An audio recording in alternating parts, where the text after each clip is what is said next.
Have you been considering Roth conversions, but aren't quite sure how to do it or where to keep the money while you're doing it? You won't want to miss this week's podcast where we talk about annuity Roth conversions. Hi, everyone. This is Marty Becker, owner and founder of Atlas Financial Strategies in St. Louis, Missouri, where we specialize in safe money retirement strategies. Welcome to episode number 59 of the Atlas Annuity Podcast. In today's episode, we're going to be talking about a newer concept known as Roth conversions inside of annuities.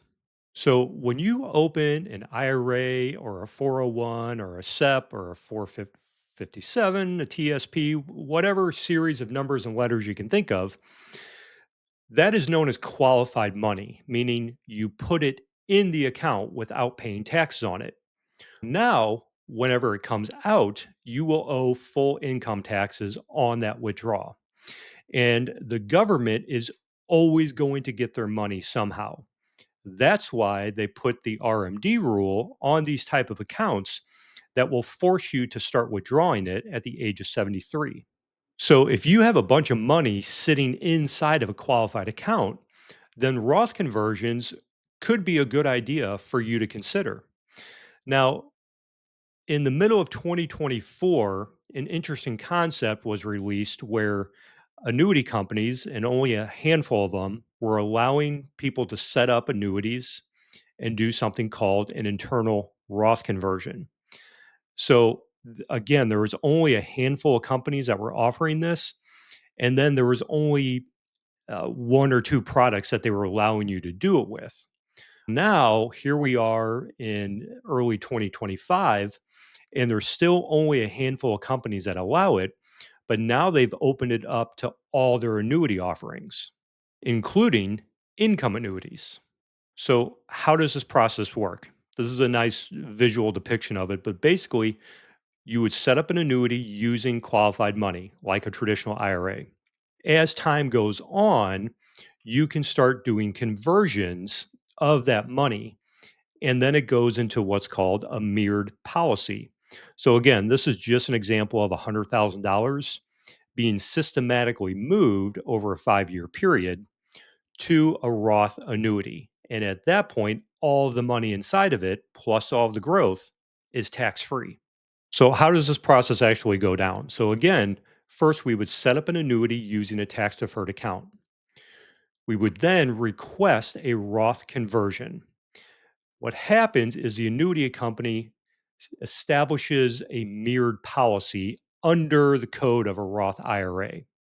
So it'd be the exact same policy, same terms, same benefits, everything. No reset of surrender charges. Everything is exactly the same.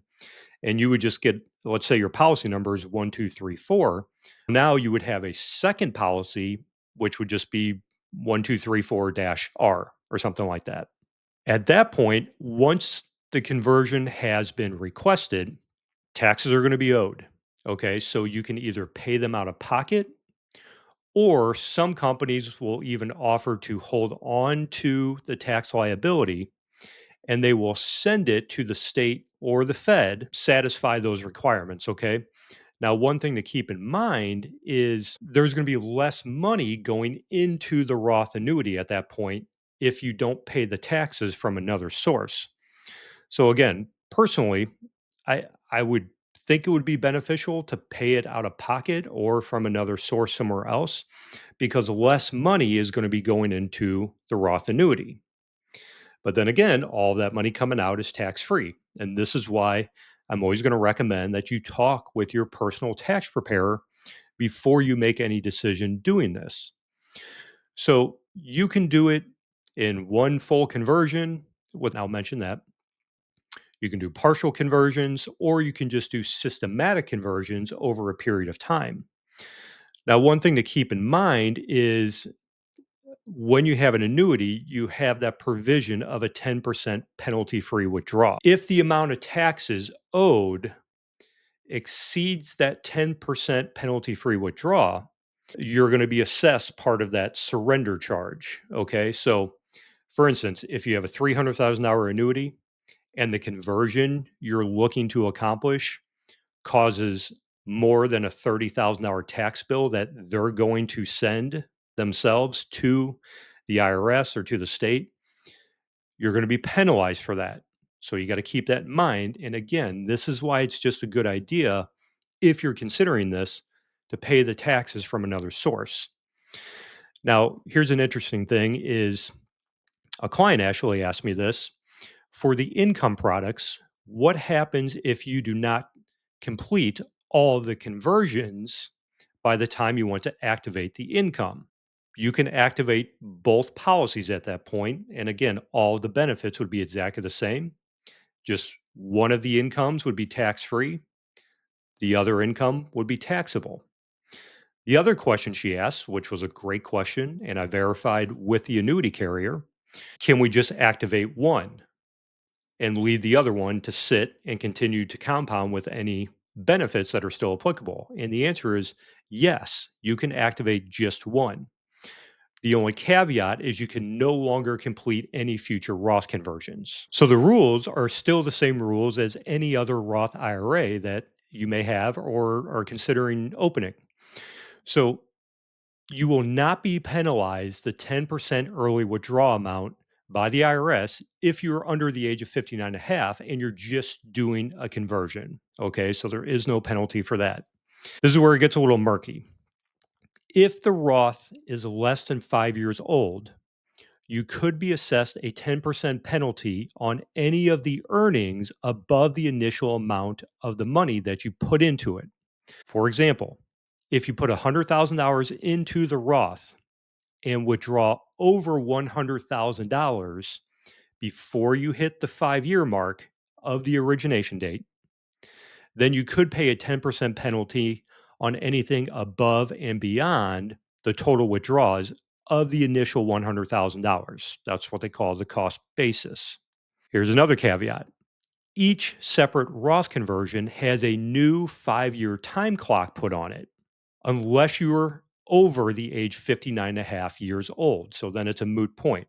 But basically, what that means is that, let's say $100,000 again, you convert 20,000 in the year 2025. 5 year time clock is started on that. You do another 20,000 in 2026. A new 5 year time clock has been set on that, and so on. Now, that's only if you are under the age of 59 and a half. But once you cross that barrier of that age, that rule does not apply anymore, as far as my understanding. But here's something interesting that I was talking with my professional tax preparer that I keep on staff here. She was telling me that if you already have a separate IRA established somewhere else, the 5 year rule does not apply to any new Roth that you would establish, including an annuity Roth IRA, to do these conversions. But again, always confer with your personal tax professional before you do any of this. So, what are the benefits of doing Roth conversions? It could help mitigate future taxes in retirement. It could help reduce the RMD burden that could kick you into a higher tax bracket. Okay, once those start coming in, you have to take them. And then it could help pass tax free money to your beneficiaries. And there are some rules built around that as well for the ones who are inheriting the money. But again, always speak with your personal tax professional before implementing any type of tax play, whether it's a Roth conversion or anything. Always talk with your personal tax professional. So, everybody, I hope you found this information helpful. I found it very interesting that this is an option now. And if you think you're a good candidate for this, or you'd like to learn more about the companies or the products that are offering this benefit, the best way to get a hold of me is to go to atlasannuity.com, which will take you directly to my calendar page. And you can schedule a short Zoom or phone call right there on that page. If you are liking this information, you found it helpful, please do us a favor. If you could subscribe to the podcast and or the YouTube channel, give the episode a like, and share it with somebody that you think could benefit from hearing the information. As always, I want to thank you for joining me. Again, this is Marty Becker coming to you with episode 59 of the Atlas Annuity Podcast. Wishing you all the best in your financial education. We'll catch you in the next episode. We hope you enjoyed today's episode of the Atlas Annuity Podcast. All information presented is for educational purposes only and is not a recommendation to implement any tax strategy, nor is it a recommendation to buy, sell, or transfer any security or insurance products. Atlas Financial Strategies Incorporated is an insurance-only licensed entity, and any decisions to buy or sell securities should be discussed with a licensed securities advisor, and any tax strategies should be discussed with a licensed tax professional.